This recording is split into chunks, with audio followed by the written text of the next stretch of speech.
Buenas tardes a todos. Pues hoy vamos a comenzar con la siguiente clase.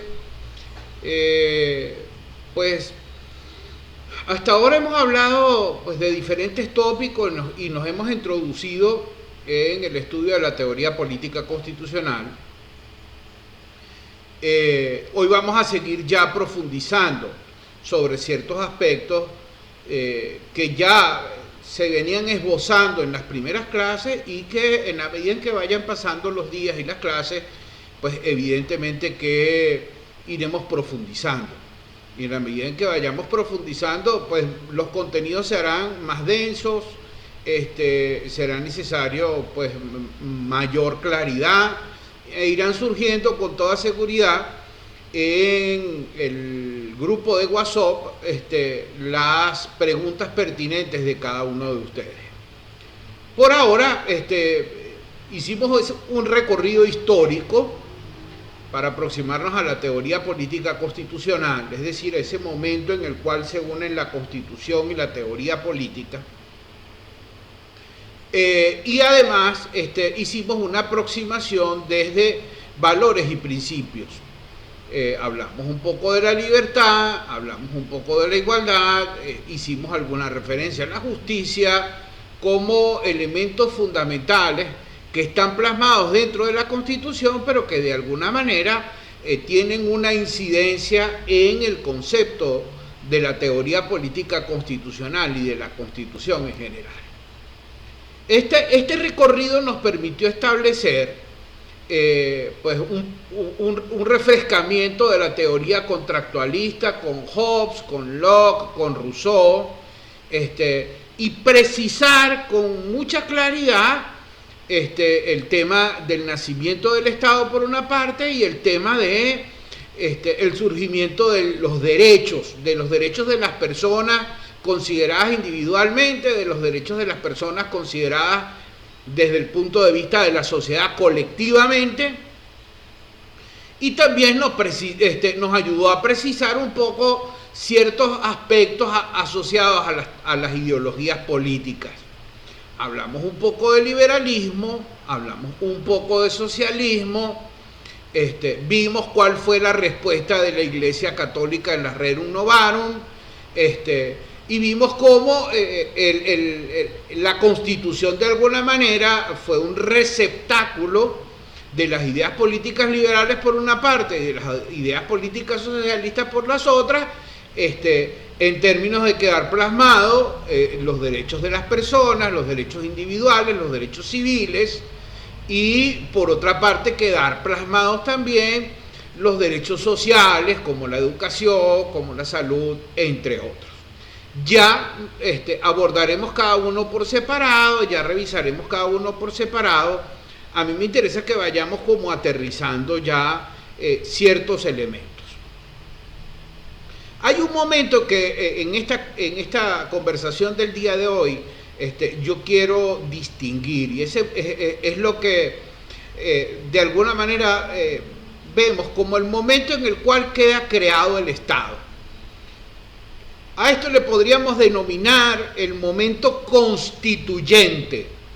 Constituyente porque pues se constituye, se crea, nace, se da a luz a una persona distinta de cada uno de los individuos, distinta de cada uno de los pobladores, distinta de cada uno de los ciudadanos que la componen, y se da origen a esta persona que hemos denominado Estado y que se ha convertido pues de alguna manera como en el ente más importante desde el punto de vista del derecho público, desde el punto de vista del derecho constitucional e incluso desde el punto de vista de otras ciencias, sociología, antropología, etcétera, filosofía. Ese momento constituyente al cual yo me estoy refiriendo es ese momento en el cual cada persona que está en un territorio en específico, que está en una ubicación geográfica muy determinada, que comparte lazos de idiosincrasia, que comparte lazos familiares, que comparte lazos culturales, se ponen de acuerdo, se desprenden de una fuerza interior, vamos a denominarle así, un poco al estilo Star Wars y la fuerza, se desprenden de esa fuerza que ellos tienen por dentro, de esa soberanía o de esa libertad que cada uno de ellos tiene por dentro, y al desprenderse de esa fuerza, de esa libertad, de esa soberanía, se crea un ente diferente a ellos, se crea una entelequia, una ficción diferente a cada persona, a la cual se le cede poder. Nuevamente conseguimos la palabra poder como eje fundamental, como eje cardinal en la explicación de la teoría política constitucional. Acuérdense que ya habíamos visto las láminas de Lowenstein, acuérdense que ya hicimos referencia a Lowenstein, que nos explica el poder de una manera muy clara, de una manera muy diáfana, pero ahora estamos viendo este momento constituyente. ¿Por qué? Porque de alguna manera, cuando dijimos en clase pasada que hablamos de poder, podríamos asimilar como sinónimos en un momento determinado a la palabra poder con la palabra soberanía. No obstante, lo más importante es que la palabra poder y la palabra soberanía, cada una de ellas por separado tiene significados diferentes, es decir, se trata de términos polisémicos, multívocos, que no tienen un solo significado, sino que tienen varios significados. Y de allí, entonces, la necesidad de que en un momento determinado yo explique con mucha claridad esto, porque hay un momento en el cual la palabra soberanía y la palabra poder cobran significados idénticos, o podríamos denominarles sinónimos. ¿Qué queremos, hacia dónde vamos apuntando en este momento constituyente, en esta situación en la cual se crea el Estado? Apuntamos al hecho de que cada persona se desprendió de una porción de su libertad, de un poder que tenía por dentro, que en el estado de naturaleza, como le denominó Hobbes, como le denominó Locke o Rousseau, le permitía hacer lo que quería, cuando quería y como quería, porque no había una norma suprema que le obligara a él a comportarse de determinada manera. Y esto es importante que quede claro: en el estado de naturaleza no hay norma que obligue. No hay una ley que le exija a usted el cumplimiento de una conducta determinada, cosa que ocurre una vez que se crea el Estado, cosa que ocurre una vez que surge la Constitución. Entonces, ese momento constituyente, evidentemente que es importantísimo que lo tengamos claro. Por supuesto, la Constitución, como veíamos en la clase pasada, al final, la soberanía, ese poder, fíjense que la Constitución lo recalca y dice: mire, esto reside en el pueblo y se ejerce de manera directa de una forma y de manera indirecta en otra. Ya ustedes tendrán chance para revisar su artículo y para estudiarlo con mayor profundidad. En todo caso, ¿qué me interesa? Que quede muy claro que hay allí un momento en el cual las personas se desprenden de ese poder para que ese poder entonces se convierta en una especie de gran poder que ordena todo, que transforma todo, que estructura todo y que empieza a fijar obligaciones, derechos, responsabilidades, necesidades de cumplimiento, estructuras, valores, principios, etc. Todo esto está efectivamente plasmado, todo esto está efectivamente recibido en la Constitución de una manera ordenada. Ahorita estamos deteniéndonos en este tema del poder constituyente. Yo quiero rescatar, por supuesto, para que vayamos entrando en materia con relación a lo que es ese poder. Fíjense que el artículo 347 de nuestra Constitución hace referencia a que el pueblo de Venezuela es el depositario del poder constituyente originario, así lo dice con toda claridad.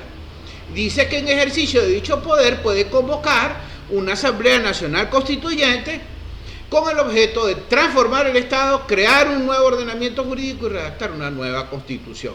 Es decir, que quien tiene ese poder en Venezuela, según la Constitución, el poder constituyente originario, según la Constitución, es el pueblo. Pero vayamos un poquito antes, porque realmente pues las cosas no quedan nada más allí. Tenemos que, en todo caso, reflexionar un poco más. Hay una premisa, y es que la idea del Estado, y sobre todo cuando se trata de un Estado democrático, es como lo decía Lowenstein: el Estado existe para controlar y limitar el poder. Y esto tiene que estar muy claro. Cuando hablamos de poder, hablamos de todo tipo de poder, pero sobre todo hablamos del poder político. Es a partir de allí, de esa esencia, que se construye entonces una especie de andamiaje en el cual hay pesos y contrapesos, en el cual hay límites y libertades, y que denominamos de alguna manera principio de la separación de poderes, pero que no tiene otro objetivo sino establecer los límites, el ámbito de actuación en el cual puede moverse, por una parte, el Estado, la autoridad pública, el órgano público, el funcionario público, pero por otra parte también fijar los límites para los individuos, para las personas. Hay una discusión, por supuesto, en la doctrina sobre este tema del poder constituyente, porque algunos doctrinarios dicen que sería el poder constituyente originario solo aquel que da origen por primera vez a una constitución, conforme a lo cual el poder constituyente originario, el venezolano, fue el poder constituyente que creó la Constitución de 1810. Ese sería nuestro poder constituyente originario. Allí estaban Vargas, Rocio, etcétera, en esa Asamblea Nacional Constituyente, en esa Declaración de Independencia también estaban presentes ellos. Pues a ese nos estaríamos refiriendo como el poder constituyente originario. En el caso de los norteamericanos, serían lo que ellos denominan los padres fundadores: Washington, Jefferson, Madison, Jay, entre otros, Lincoln, etcétera, entre muchísimos otros. Pero hay quienes piensan dentro de la doctrina que el poder constituyente originario no es nada más aquel que da origen a la primera Constitución, sino aquel que puede volver a poner otra Constitución.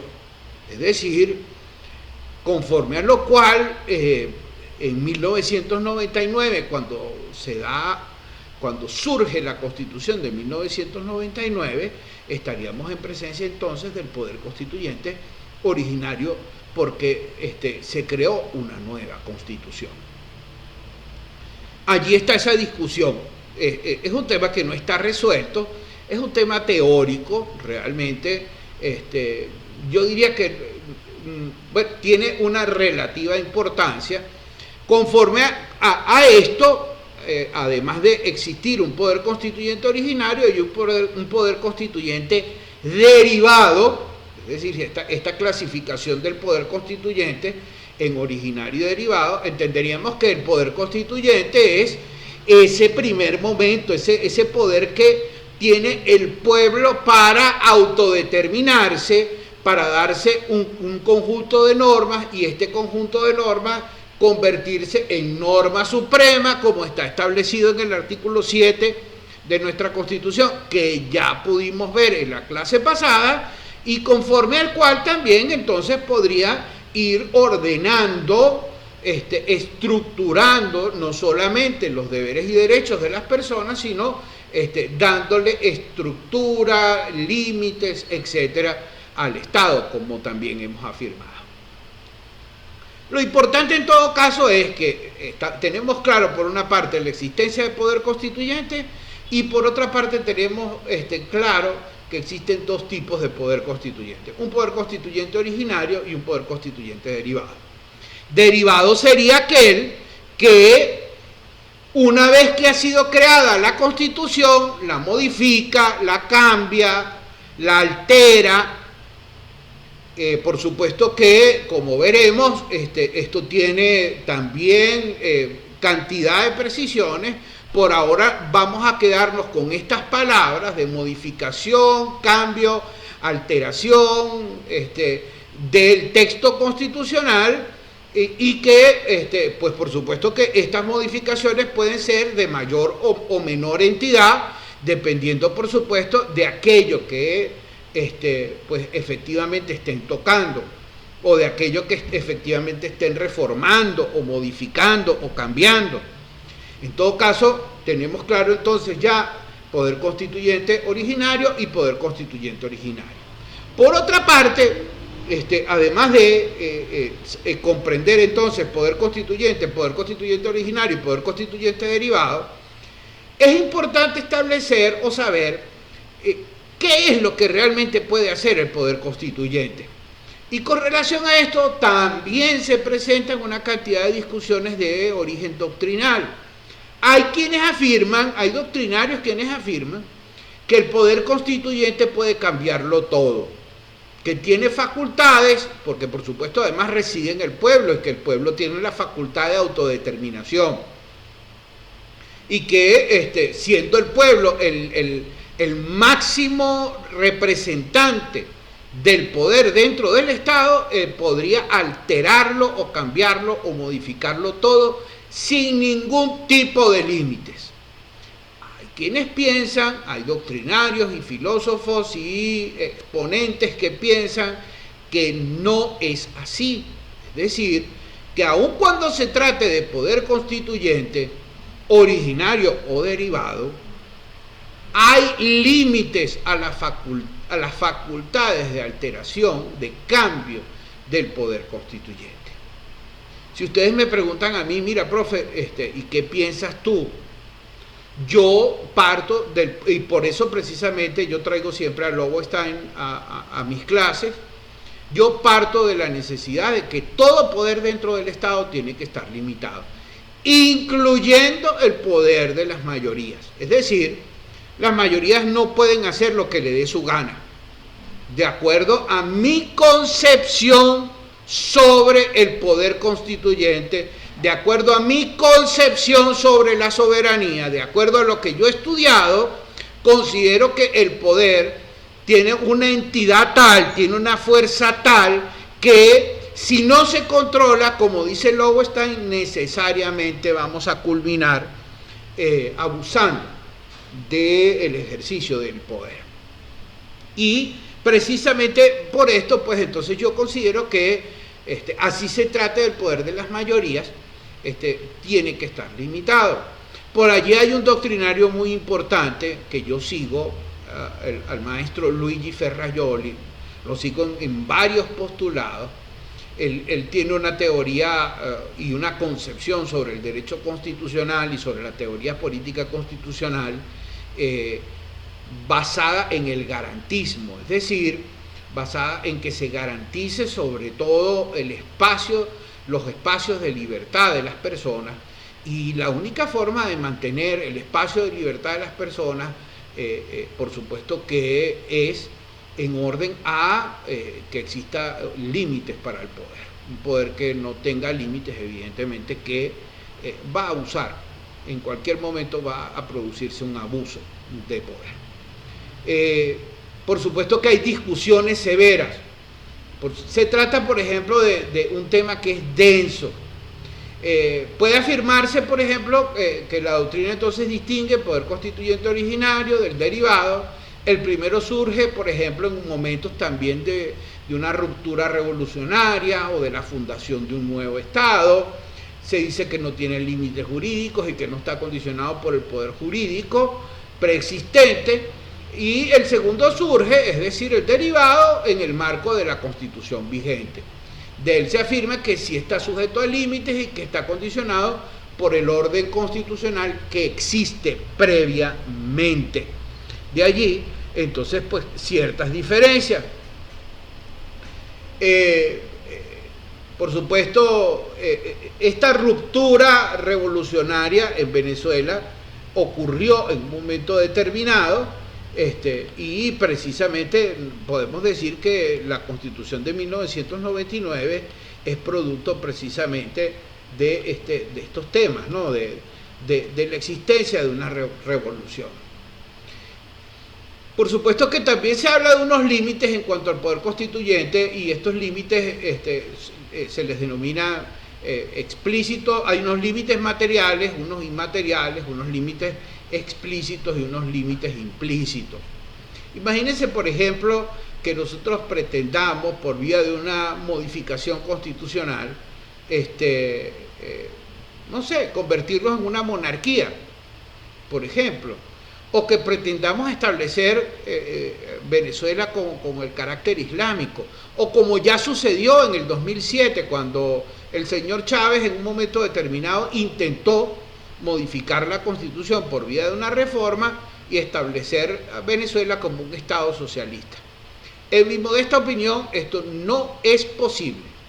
Y no es posible porque cuando ustedes revisan 200 años de tradición republicana venezolana, nosotros no hemos tenido nunca una ideología política en específico en nuestra Constitución. Y creo que ahí hay un límite implícito al poder constituyente, sea originario o sea derivado. Por supuesto, vamos a conseguir sentencias del Tribunal Supremo de Justicia, como por ejemplo en el año 2007, en la cual un magistrado, el magistrado Jesús Eduardo Cabrera Romero, llegó a afirmar que sí se podía, es decir, nosotros sí podíamos convertirnos en un Estado socialista, pero que para esto se necesitaba una Asamblea Nacional Constituyente. Yo creo que esa consideración del ex magistrado es inapropiada, inadecuada, errónea, porque no podemos convertirnos en un Estado socialista por cuanto no está en la idiosincrasia del venezolano ser socialista, así como tampoco está en la idiosincrasia del venezolano escoger una religión en específico una vez que se produjo la secularización del registro en tiempos de Guzmán Blanco. De allí en adelante en Venezuela hay un pacto que regula las relaciones entre Venezuela y la Iglesia Católica y hasta allí. Pero ustedes no van a encontrar una norma constitucional que establezca que Venezuela es un país de religión católica, así como tampoco la van a conseguir una norma que diga que es de religión evangélica o de religión mormona o testigo de Jehová o musulmana, y no podría haber una modificación constitucional que incorporara una cláusula como esta. Dicho sea de paso, además rompería con otra tradición, que es la libertad de religión, a la cual nosotros nos hemos suscrito. Estos límites, por supuesto, los vamos a conseguir en el paper de los límites al poder constituyente, que están efectivamente en la carpeta de Moodle y que de alguna manera nosotros hemos tratado como que de introducir, de mencionar, etcétera, etcétera. Fíjense que hasta ahora entonces ya nosotros hemos avanzado y ahora tenemos un momento constituyente, y ese momento constituyente nos permitió de alguna manera definir, por una parte, el concepto del poder constituyente, y por la otra parte, no solamente establecer el concepto de poder constituyente, sino los diferentes tipos de poder constituyente. Hemos hecho referencia al término soberanía. Por supuesto que en todo Estado necesariamente hay un poder ante el cual no hay fórmula para impugnar sus decisiones, para cambiar sus decisiones, Es decir, llega un momento en que el poder, una vez que decide, impone sus decisiones a los ciudadanos, no hay forma de cambiar estas decisiones si ha sido una decisión tomada de acuerdo con las formas y los procedimientos establecidos en la Constitución. Precisamente para eso es la Constitución. Sin embargo, pues aquí nuevamente tenemos que hacer nosotros las distinciones con relación al tema teórico y al tema práctico, porque en Venezuela sabemos que existe un Estado autoritario y este Estado autoritario evidentemente que toma las decisiones pasando por encima de los procedimientos que están establecidos en la Constitución. A mí no me queda otro remedio que decirlo. ¿Por qué? Porque el literal de la Constitución con mucha claridad dice una cosa y quien lleva las riendas del poder en Venezuela termina por hacer una cosa diferente. Fíjense, poder, sinónimo de soberanía, poder soberano, toma decisiones que se las aplica a ciudadanos. Este es un aspecto del poder, el aspecto de imponer decisiones a los ciudadanos, de su soberanía, porque por supuesto, visto desde otra perspectiva, evidentemente que este tema de la soberanía tiene que ver con la relación que tiene un Estado con el resto de los Estados en la comunidad internacional.